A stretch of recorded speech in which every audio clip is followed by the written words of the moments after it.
On me demande souvent s'il est possible de mettre un terme à la violence contre les femmes, étant donné le caractère généralisé et persistant de ces crimes.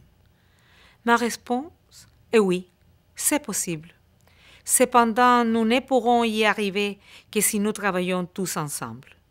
Nous sommes tous et toutes responsables. Il est temps que les dirigeants tiennent les promesses faites aux femmes.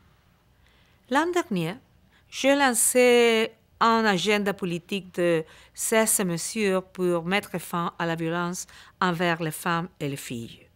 Aujourd'hui, à l'occasion de la Journée internationale pour l'élimination de la violence à l'égard des femmes, j'exhorte tous les chefs d'État et de gouvernement à prendre de nouveaux engagements et à agir avec détermination dans leur pays en vue de mettre fin à ce type de violence. Un premier pas a été franchi. Le silence a été brisé.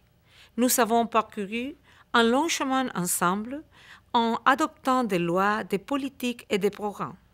Il existe des conventions et des traités internationaux. Et nous avons acquis plus de connaissances en matière d'éradication de la violence à l'égard des femmes que jamais par le passé. Mais cela ne suffit pas. Les gouvernements et les dirigeants doivent montrer l'exemple. Il est grand temps que les gouvernements traduisent les promesses internationales en actions nationales concrètes. Nous espérons voir l'adoption de nouvelles lois plus efficaces et de nouveaux plans d'action nationaux qui offriront des centres d'accueil, des services d'assistance téléphonique gratuite, ainsi qu'une aide juridique et médicale gratuite aux femmes victimes de violences et à leurs enfants. Nous comptons sur la mise en place de programmes éducatifs qui enseignent les droits fondamentaux, l'égalité et le respect mutuel. Il faut plus de femmes à des postes politiques, ainsi qu'au sein des forces de l'ordre et de maintien de la paix.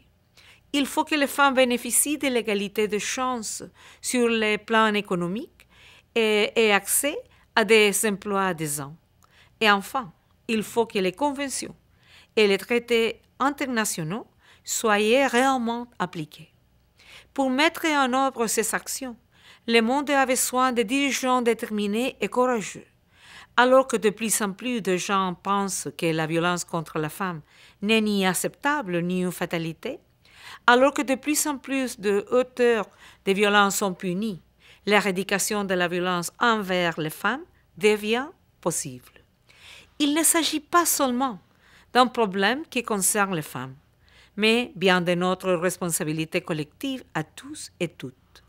La violence contre la femme et les filles est un outrage et elle doit être arrêtée. Il n'y aura ni paix, ni réel progrès tant que de femmes vivront dans la crainte de la violence. Le temps de l'indifférence et des excuses est passé. À travers le monde, des millions d'hommes et de femmes qui appartiennent à la société civile, au secteur privé ou à l'administration publique ont la volonté et la détermination de mettre fin à la violence envers les femmes. Oui, ensemble, nous pouvons mettre un terme à la violence.